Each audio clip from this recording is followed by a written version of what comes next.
I am Jenna Bosonko, and this is Qtv Midday News coming to you live from our studios along Kairaba Avenue. These are our main headlines. President-elect Adama Barrow on Saturday morning left the country for Abuja, Nigeria, to join other sub-regional leaders for the 60th ordinary session of the ECOWAS Authority of Heads of State and Government.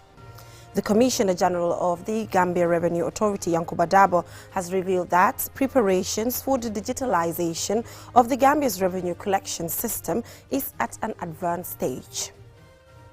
A fire on Friday destroyed a row of houses containing 6 apartments in Kombo Willingara. Those were the main headlines, and now the news in detail. Do stay with us.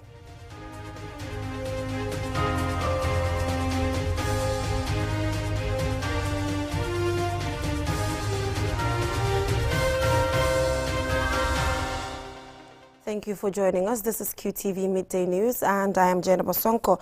Now, President-elect Adama Barrow on Saturday morning left the country for Abuja, Nigeria, where he joined other sub-regional leaders for the 60th Ordinary Summit of ECOWAS Heads of State and Government. As Aliu Cisse reports, leaders will discuss and take decisions on issues in the sub-region.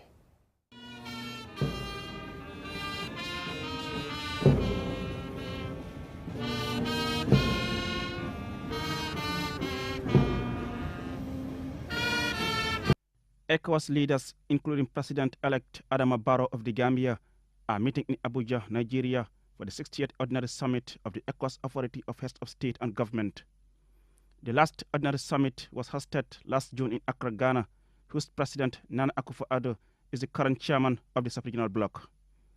In the past, ECOWAS leaders have used the summit to renew their continued commitment and support for implementation of all the major integration ECOWAS projects. As usual, leaders will consider the reports of the Council of Ministers as well as specific reports submitted for guidance and decisions. President Barrow says the summit is very important to the Gambia, who for the first time has assumed the role of the President of the ECOWAS Commission. What's your expectation from this summit? Well, it's a statutory meeting. First of all, I will seize this opportunity to congratulate Gambians. I think this is the first time the Gambian will assume the responsibility of being president of the ECOWAS Commission. But we have a wide range of things to discuss. Of course, Mali and Guinea are on the table, and other issues that we think we should discuss. COVID is part of it, terrorism, security, these are all part of what we are going to discuss. But the most important thing is Gambia is assuming the responsibility of presidency for the president of the commission for the first time in the history of this country. Thank you very much. Thank you so much. Safe flight. Thank you. Thank you, Excellency. The Gambia's candidate to occupy this high-profile position is Dr. Umar Toure, who served as the Gambia's Foreign Affairs Minister as well as its permanent representative at the United Nations. He also worked with the Islamic Development Bank. The position rotates among the member states of the organization, and the Gambia will assume the role from 2022 to 2026. Observers say it is a sign of the country's recognition and respect among its peers within the sub-region. Reporting for QTV News, I am Aliu Cisse. President Adama Barrow there departing for the 60th Ordinary Summit of ECOWAS Heads of State and Government. Now, the Commissioner General of the Gambia Revenue Authority, Yankuba Dabo, on Thursday revealed that preparations for the digitalization of the Gambia's revenue collection system is at an advanced stage. He was speaking in an exclusive interview with QTV's Ansumane Sonyase. Here's more. In a bid to resolve challenges associated with filing for tax relief, facilitate easy payment of tax, data collection, ensure a secure, safe and accessible payment mode, and improve revenue collection, the Gambia Revenue Authority will soon roll out a new digital system. It is a major shift from the customary analog system that will not only boost revenue collection but make life easy for the taxpayer and the authority. Yankuba Dabo, Commissioner General of the Gambia Revenue Authority, says the new digital systems to be introduced for international trade and an integrated tax administration for domestic taxes are part of a series of reform strategies enshrined in the GRA Corporate Strategic Plan 2020-2024. These web-based applications, they are softwares that you can get access to, whether you are in the country or you are out of the country. Once you have your username and your password, you can go through the system and do your declarations. And then you can even go ahead and do your payments. So that means that we are expecting to have more revenue in both systems, both the Asikuda Wall and GAM TaxNet. That's one. Second, the most important thing is the data. In these new systems, we are likely to have correct data. And data is the wall now. Whatever you are doing, you need to have the statistics. Further stressing the importance of digitalizing the country's revenue collection system, he says it will enhance transparency and trust, reduce the compliance burden for taxpayers, and improve administrative efficiency. He also revealed that they have already signed a fiber optic internet service agreement with Gamtel for the provision of fiber optic internet service to all the 20 GRA offices across the country in anticipation of the new system. In order for us to succeed in that digitalization, we need to have an internet connection that is strong, reliable, at all given time, and secured as well. And Gamtel is in custody of the fiber optic. And therefore, what we have been using in the wireless system of internet, this system, not downplaying in it, but I know that the fiber is stronger and more secured. And for us to embark on this new system, the iTax and the Asikuda Wall, we need a very strong internet system. Digital transformation of tax processes and procedures is a key component of the GRA strategy to broaden the tax base. Hence, Commissioner General Dabo's conviction that with a secure, safe and reliable digital system, the authority will succeed in its drive to maximize revenue collection. Answane Sonyasi for Qtv News. Now, a fire on Friday destroyed a row of houses containing 6 apartments in Kombo, Willingara. The cause of the fire is still unknown, but the residents say a lack of running water at the time of the incident made the situation even worse. Babu Kasi has the rest of that story. The incident occurred on Friday at around 2 p.m. when most of the men were at the mosque attending Friday prayers. The cause of the fire is yet to be established, but an electric short circuit is suspected. Eyewitnesses say the fire started in the ceiling of the first apartment and quickly spread to other areas. One of the victims, Abubakar Jallo, said the only thing he has left are the clothes he wore to the mosque. Definitely, I didn't know the cause of the fire, because I was from the mosque, Friday prayers. I heard people are shouting fire, fire. So then the moment I saw them, then I just rushed. The moment I come, I found the fire was very powerful. So then I have to take a vehicle and go and call the fire service, because we call fire service, nobody's respond. So then we have to go there. So then, but unluckily, somebody get them. So then I met them on the road, then we turned back with the car. So then before we arrived here, everything was burned to asset. Nothing was recovered. Yes, neighbors came. It also it was lack of water, because the problem here, this area, when by this time there is no water, the whole tap will be closed. So we have to try and talk to these guys at the back here. They put everything on because they have other place to get water. So that's the place we are trying to struggle in, and the other neighbors to help us. Anything, I didn't recover anything. You see that what I have, this isn't I have from now, right now. I'm just from the mosque, I found the fire is on. So I didn't recover anything. So appealing to everybody to help, because we need a help. Yes, because the moment you come, you find everything is lost, you have to appeal to other people to help you. On my neighbors, because all of us will lose everything. Most of them are family members. They have a large family. They need to help. All of us, we need to help. So we are appealing the whole, the parastatal and the government department and the other areas. Is anybody's? We are just appealing to help.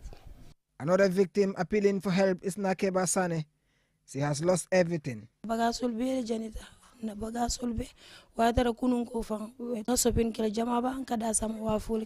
Everything is burned to ashes. Nothing was recovered. I sell foodstuffs and I bought the consumables on Wednesday, but the fire has destroyed everything. We also have a guest from Europe who came last week and all his stuff was burnt.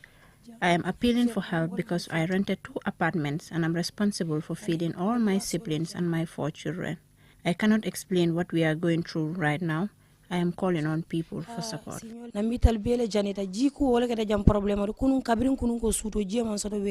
victims thank their neighbors for helping them to try to put out the fire. They believe that some of their belongings might have been spared if running water was available at the time of the incident. The victims are seeking help from the government, donor agencies, individuals, philanthropists, and the public. Babu Karsi, QTV News. From that very unfortunate news by Babakar C, we will now go for a short commercial break, and when we come back, we have local and international news. Do stay tuned. Looking for the fastest and easiest way to receive money transfers from abroad? Well, QMoney and RIA just made it happen. Now you can receive international money transfer from RIA directly into your QMoney account with no additional cost. Once you receive an SMS alert about your transfer, walk into any QMoney agent across the country to receive your payment for free, or use the money immediately to buy credit, QPower, and other QMoney services. It's fast, safe, and convenient. For more info, call customer care on 133. QMoney, Sunu Kalpe. Terms and conditions apply.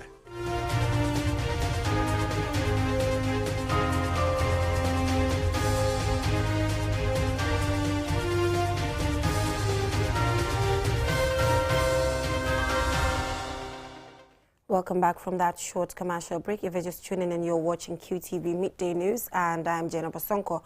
Now, skills are the expertise or talent required to do a job or carry out a task. Many young people with trained skills earn a living for themselves and their families. The demand for skilled jobs is increasing as rapid development takes place. Our regional correspondent, Bakari Balde, in Jarasoma, spoke to some skilled workers in the Lower River region. Here is what he found. There are many different skills one can use to have a successful working life. Most skilled workers we spoke to are inspired by their work and say even when it is tedious, the knowledge that they can earn a good living from it keeps them going. Aliu Damfa, who owns a welding workshop, does welding and fabrication, stated that he was supported by GIZ to start up his own workshop. While appreciating the benefits of having a skilled job, he is seeking more support to enhance his business. He also implores other youths to be productive. I still lack some materials. It would be very good if they help me with cutting machines, because I really lack such machines. Skilled work is very beneficial. A person can be lazy, but skilled work is good. You and your family can benefit a lot from it. Babu Kalture, a carpenter who has a carpenter workshop with his apprentice, explain how significant skilled jobs are. He is urging youths to venture into similar skilled jobs and avoid illegal migration to Europe.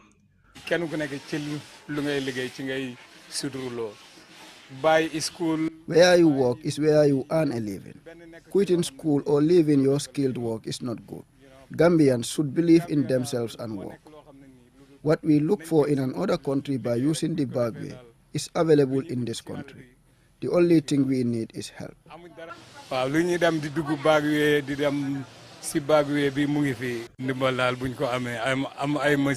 are pleading with the government to help us with machines and help us to sell what we manufacture within the country.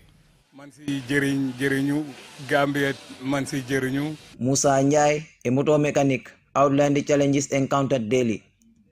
According to him, lack of required tools to carry out certain works are a great concern. The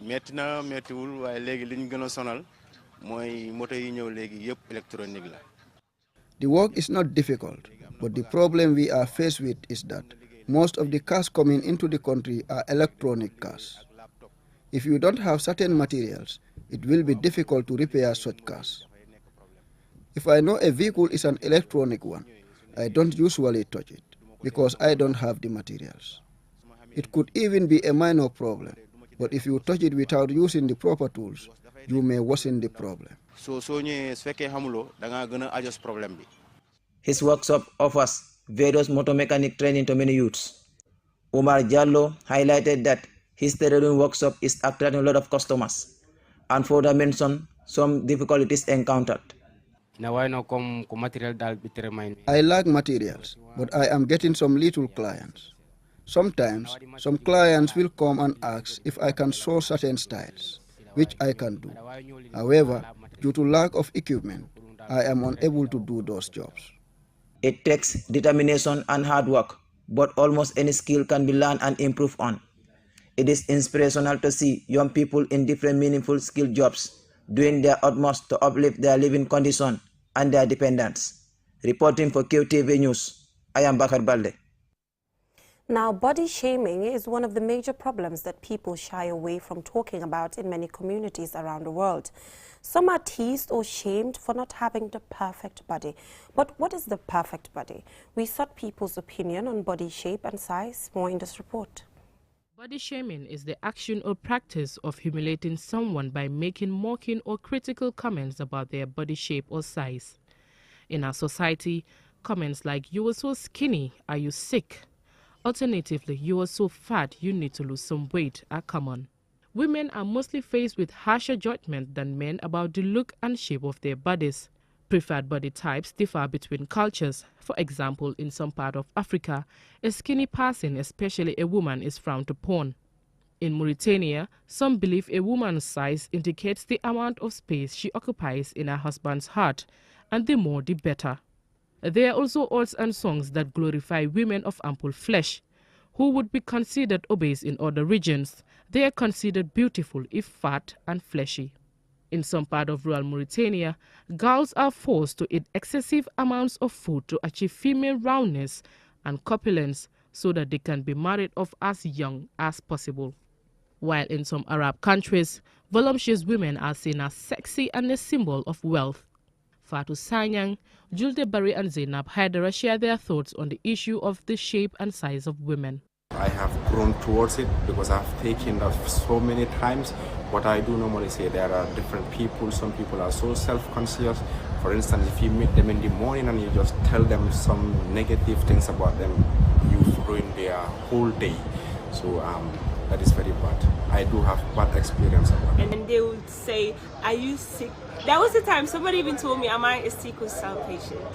So, like, people will stigmatize you to an extent that they will use certain things on you and imply it when actually that does not define you. Madam Fatou Kinte Kantara, a psychologist, says body shaming people is beyond physical. She adds that it affects people's mental health and self-esteem. We have a lot of people in institutions who are mentally ill, who are suffering from anorexia nervosa, who are suffering from bulimia nervosa. Anorexia nervosa is being fearful to eat, and bulimia nervosa is eating and taking it out because you are afraid to gain weight. And either way, this can lead to even death. She continues to say that the focus is to eat a healthy diet. A man can be tall and big and have a big stomach. People don't even talk about it. But the moment somebody, a woman, is seen as looking different from what is so-called expected of them to look like, then they are shamed. So it's women, really. The women are the ones who are oppressed in the society. Madam Kinte Kantara advises people to be confident with their body, eat healthily, and live a good lifestyle. In many countries, the media is blamed for portraying certain shapes as desirable, especially in advertising. The only way to combat body shaming, many say, is to respect and accept one another and accept one's own size and shape, as well as that of others. If someone wants to lose or put on weight, it should be their choice and not due to societal pressure. Ajibintu Drame, QTV News. From that story by Ajibintu Drame on body shaming, we will now take a look at news beyond our borders. A UK High Court has ruled that Julian Assange, a journalist and founder of WikiLeaks, which publishes news leaks and classified media provided by anonymous sources, can be extradited from the UK to the US. This sets aside a previous ruling that such a move would be oppressive given his mental health condition. This latest decision is seen as a devastating blow to press freedom and a threat to journalists worldwide. Momodu Lamin Choi has the rest of that. The American government's campaign for Julian Assange's extradition to the US is closer to being accomplished after UK High Court ruling gave it the green light. The US government has been seeking his extradition since Julian Assange, the WikiLeaks founder, published in 2010 500,000 classified US military files on Afghanistan and Iraq, including footage showing a US military helicopter shooting civilians in Iraq. The leaks received condemnation from UK and US, who cited that it put many lives at risk. The US, on Friday, won an appeal against an earlier judgment by a lower court in the UK, which had ruled in Assange's favor on grounds of his mental health and the prison conditions he could face when extradited. The High Court ruling buys into the assurances offered by the US that he will not be subject to solitary confinement or jailed in a maximum security prison if extradited. The UK court ruled that when the US administration gives a promise to the UK of fair and humane treatment of a detainee, its words should not be doubted. In an emotional reaction to the ruling, the WikiLeaks founder's fiancée, Stella Morris, states that, quote, "This goes to the fundamentals of press freedom and democracy. We will fight. Every generation has an epic fight to fight. And this is ours because Julian represents the fundamental of what it means to live in a free society, of what it means to press freedom, of what it means for journalists to their jobs without being afraid to spend the rest of their lives in prisons." Unquote. Among the rights groups campaigning for Assange's release are Amnesty International, Reporters Without Borders, Human Rights Watch, and the International Federation of Journalists, with its 600,000 members worldwide. DW editor Marcius Hen describes the court's decision as a bad day for Julian, a bad day for journalists worldwide, a bad day for press freedom, and a bad day for transparency and the oversight of governments. In a bitter twist of irony, the court paved the way for Assange's prosecution on Human Rights Day, the same day 2 journalists were honored with the Nobel Peace Prize in Oslo, and finally, it coincides with the second day of a summit on democracy organized by the US President Joe Biden. If prosecuted and sentenced, Julian Assange could face a 175-year jail term for alleged breach of the US Espionage Act. To his supporters, Julian Assange is a valiant campaigner for truth. To his critics, he is a publicity seeker who has endangered lives by putting a mass of sensitive information into the public domain.